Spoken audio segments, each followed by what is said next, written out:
Hey friends, it's me, the Ebony Otaku, the well-rounded nerd, and wrong side, those are my hands and my painting desk. I have recorded a lot of painting footage and not really known how to utilize it on my channel, and I'm thinking sometimes I'll talk through it, sometimes I'll read through it, I don't know, but we'll just keep experimenting until she figures it out. How about that?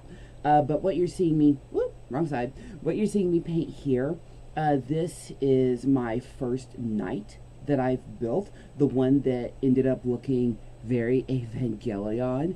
When somebody pointed that out to me, I was like, you ain't wrong. She made Ava 01, which incidentally is up here on the wall somewhere. I think it's him right there. Yeah, right there. Is that him? Yep, sure is. I've got several of him in different sizes. I was a huge Evangelion fan. Anyway, that's not why we're here. It's Warhammer Wednesday. I recorded a video painting my novitiates the other day, and the sound was trash. Like, it was so bad. And this is a wired cheap headset because my wireless headset has decided to betray me, and it gives okay sound. I don't know why sound hates me lately, but we're just going to go with what we've got and be thankful that the dark gods have given us a little bit. Anyway, back to this guy. So I actually brought him to Adepticon this year, and he traveled pretty well. But you see down here on his lance there, on the shield, that's actually in gold leaf. It took me like 4 layers of gold leaf to get it as shiny as I wanted.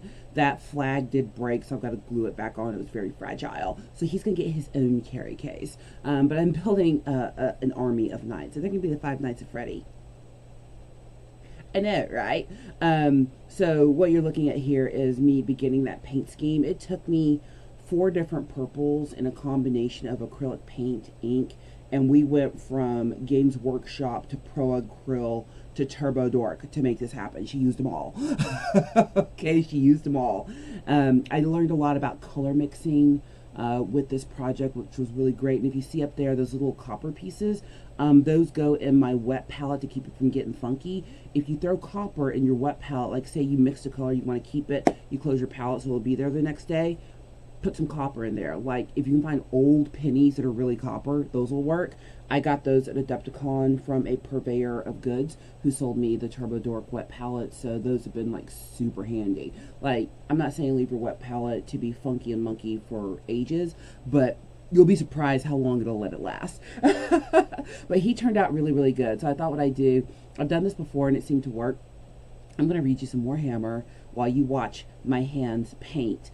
And whenever I paint, it's so funny because I am always wearing the same outfit. I have a pair of coveralls. It is a pink, like, overall onesie, and it's just for painting. That thing is covered in paint. Doesn't matter if I'm gardening, painting a room in the house, painting Warhammer or figures.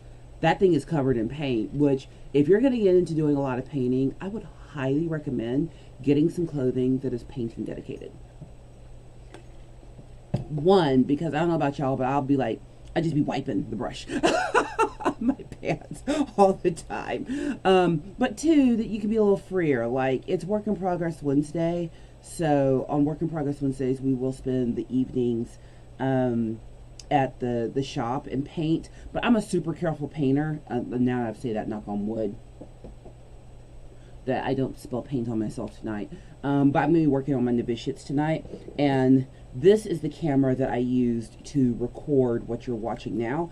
I did it from a top down like this, and it's actually pretty good. I recorded my novitiates up close, and the microphone sits on top of the camera, and it didn't like it.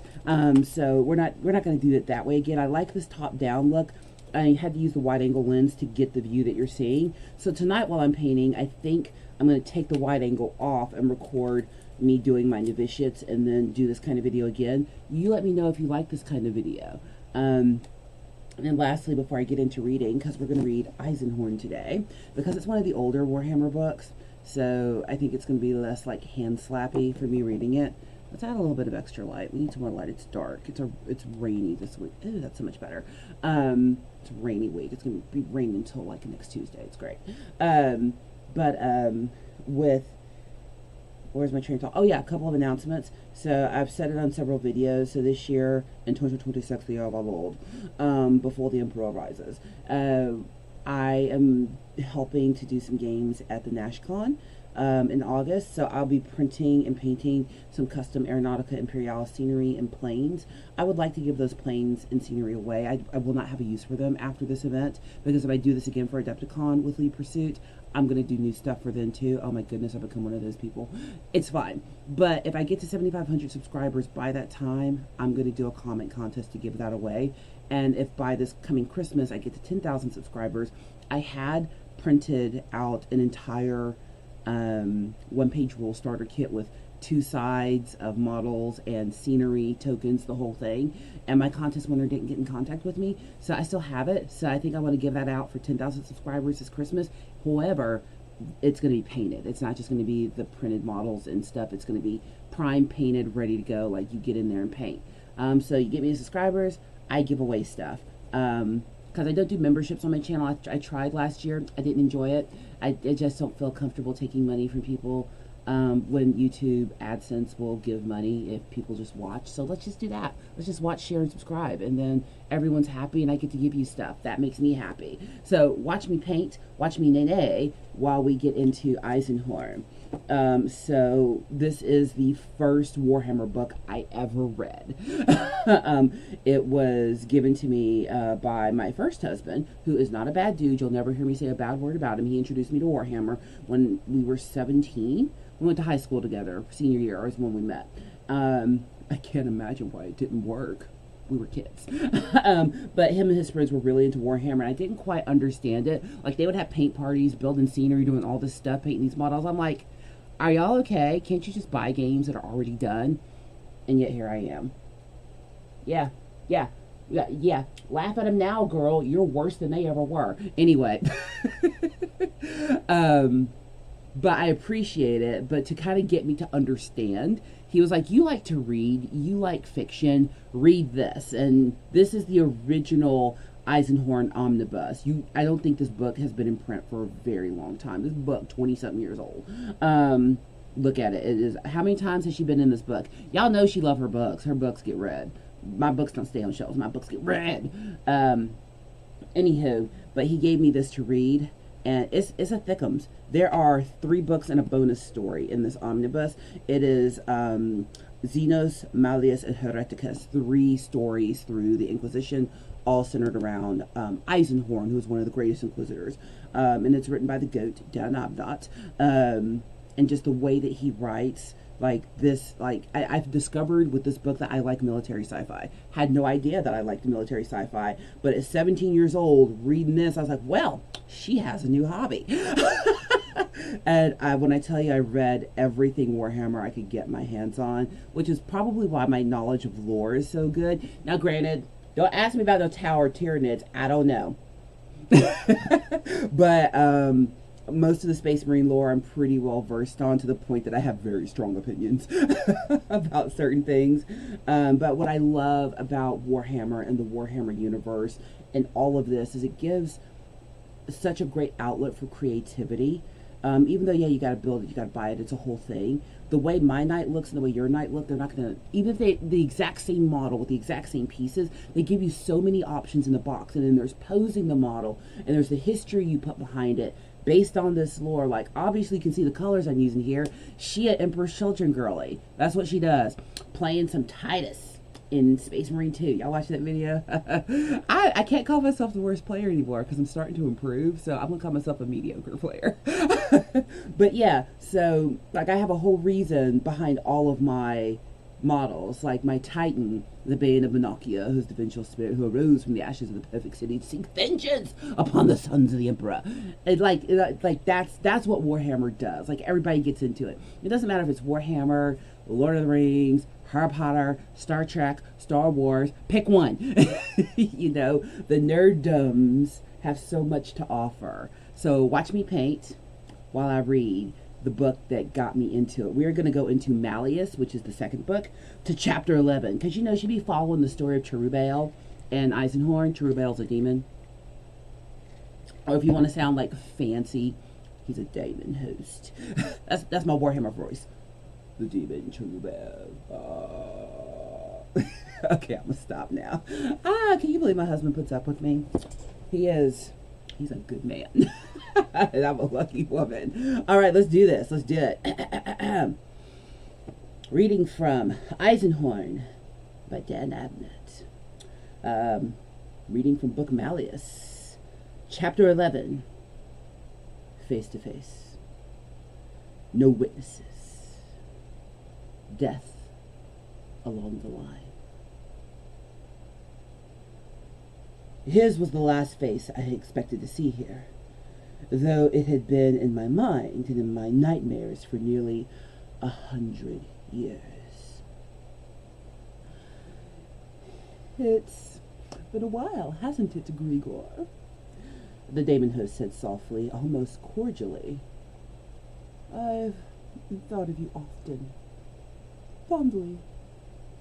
You bested me on 56 Izar. I held a grudge for a while, I must admit. But when I learned you had survived after all, I was quite delighted. It meant there would be a chance for us to meet again. The orange-colored suit began to burn and collapse off him in molten hinks until he was naked. He rose gently, arms by his side like a dancer, and he hovered on the wind a few meters above the churned soil. He was still tall and powerfully made, but the aura that shone from him was more sickly green than the gold I remembered. Unhealthy bulging veins corded his body, and the nub horns on his brow had grown into short, twisted hooks. And so, we meet again. Aren't you going to say anything? I could feel Bakewin shaking in terror beside me. Stay calm. Stay still, I told her. The Daemon host glanced at her, and his smile widened. The untouchable. How wonderful. An almost exact repeat of our first encounter. How are you, my dear? What do you want? I asked. Want? You always want something. On 56 Izar, it was the Negro touch. Oh, I forgot. You never want anything, do you? You're just a slave doing another's bidding. Trubel frowned slightly. Don't be uncivil, Grigor. You should treasure the fact that I have taken personal interest in you. Most things that cross me get destroyed very quickly. I could have hunted you out years ago, but I knew there was a bond. More of your riddles, more nothings. Tell me something real. Tell me about Vogel Passionata. He laughed, an ugly sound. Oh, you heard about that, did you? Reports of the incident have made me suspect in the eyes of many. I know. Bless you. That wasn't my intention. It was just a tiny error on my part. I'm sorry if I inconvenienced you. I have a dog. I have no wish to be seen as a man who would form a compact with demons. I'm sure you haven't, but that is what's happening, whether you like it or not. Destiny, Grigor. Our destinies are intertwined in ways you cannot even begin to see. Why else would you dream about me? Because it has become a central goal of my life to hunt you down and banish you. Oh, this is a lot more than simple professional obsession. Think, why do you really dream of me? Why do you search so diligently, even hiding the extent of that search from your masters? My mind was racing. This thing knew too much. And why did I spare you? If it had been you on Vogel Passionata, I would have let you live. I let you live in Thracian. What? You stopped to pay homage to the Spatian's tomb at the gate shielded from your disaster. Why did you stop? You don't know. You can't explain it, can you? It was me, watching over you, planting the suggestion in your mind, making you pause for no reason. We've been working together all along. No. You know it, Grigor. You just don't know you know it. Cherubel floated away a short distance and looked around. The auction site was frozen, all eyes on him. No one dared move, not even the most weak-willed twist guard. Even those present who didn't know what he was recognized the extraordinary evil he represented. "What are you waiting for?" a voice yelled from nearby. Several armed men stepped out of their cover in the chew-after tangles and approached. It was Lyco, with 6 grisly examples of hired muscle.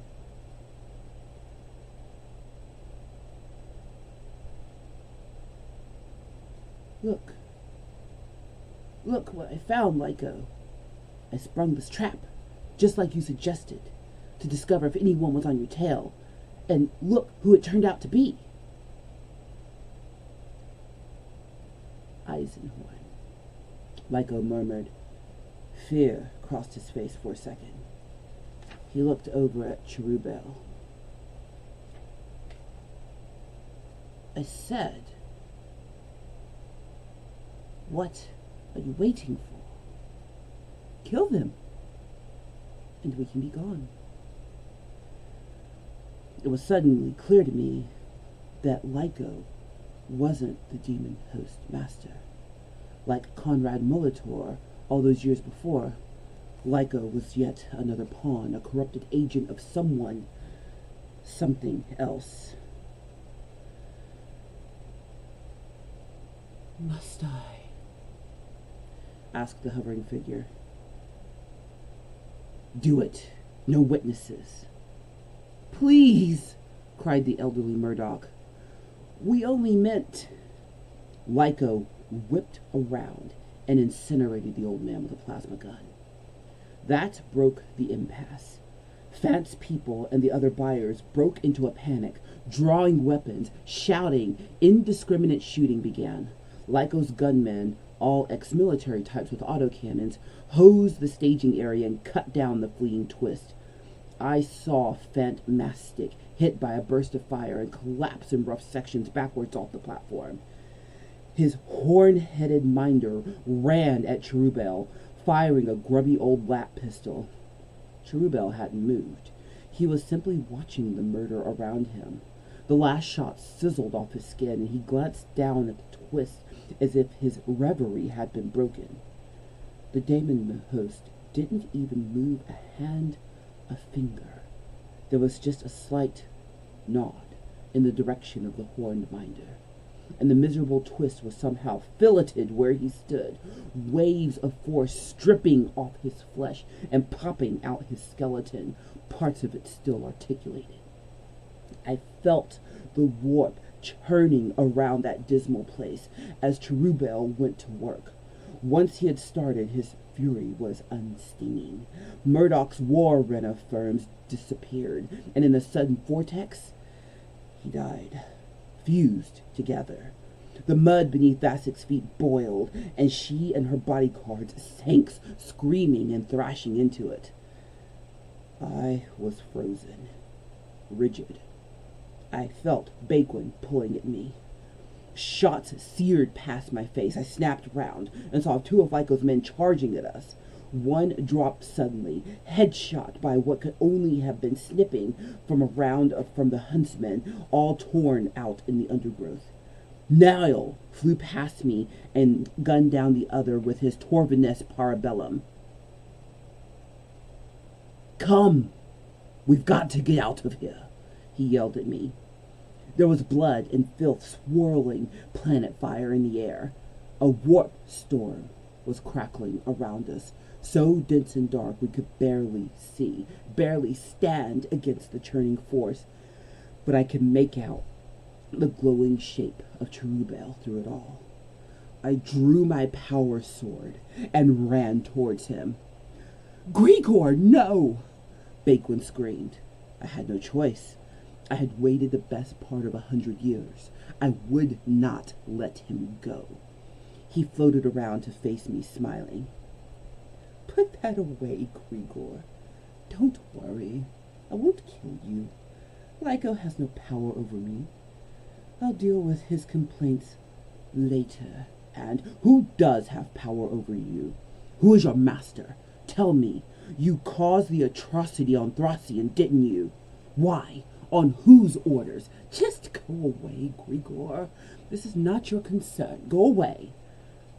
I think he was honestly surprised when he hacked the power sword into his chest. I don't really know if I had imagined I could do him any harm. The blessed blade almost disemboweled him before it exploded and hurled me backwards. He looked down in dismay at the wound across his torso. Warp energies, bright and toxic, were spilling out of it. In a second, the wound would close as if it had never been. "You little fool," said Cherubel. I found myself flying backwards through the air, blood in my mouth. The impact of the landing shook my bones and smashed the breath out of me. My head swam. The demon host's power had thrown me a good 30 meters across the site into the underbrush. Furious psychic detonations went off all around. Screaming, semi-sentient winds from the deepest warp snaked around the field, destroying the last winds of the twist and the fleeing buyers. I tried to rise, but consciousness left me. When I came to, the chew after was on fire. There was no sign of Cherubel. Ishnabel and Amos were pulling me to my feet. "Bakewin! Niall!" I coughed. "I'll find them," Ishnabel said. "Where's Lyco?" I asked Amos, and Ishnabel ran off with weapon drawn. Fled with his men and 2 of the land speeders, and the demon host. I don't know. It seemed to just vanish. Maybe it had a displacer field? I started to run back to the site, though my body was burning with pain. Amos cried after me. That's enough for today. I made a couple of mistakes, but it was a cold reading. I always do cold readings. Why? Because she's a girl with a schedule and doesn't have time to practice. But that is a lot of fun. I love that book so much. This cabinet right here has my Warhammer library in it. The part that's not digital. I do love a book on tape. The reading quality of the Warhammer books is so great. I could never live up to it. I do my best here. I only read snippets at a time because I don't want our great overlords to smack me down. I do hope you've enjoyed watching my hands paint here. It is such a process of love to paint figures. It's work, but you know, if you're into it, it turns out great results. Working on our game room right now, which is on the opposite wall of my office. I thought I was going to go with this gritty sci-fi theme in there, but no, it's getting painted in yellow with butterfly wallpaper. can't help myself. She's a girl who likes girly things. And when the guys come over to play our Warhammer games, it'll be it'll be in the butterfly room. It's gonna be great. Anywho, but for those who wonder if I actually do paint my projects, I do. It's all me, and I build them. Now I can't say that all my SCA stuff is all me all the time, because husband and his workshop and tools help me with a lot of stuff. But I'm learning new things every single day. But this was fun. I hope you enjoyed it. This is a great little video for WIP Wednesday. I'm going to get better at the recording of my actual work, and recording me painting and stuff like that, because people have, excuse me, that was a hiccup. People have asked for that. I don't consider myself a good enough painter to be showing it off in that way. But you know what? Real-time hobbies, right? We're all starting somewhere. I'm about 2 years into painting and learning, hiccups again, learning to paint, becoming a good painter.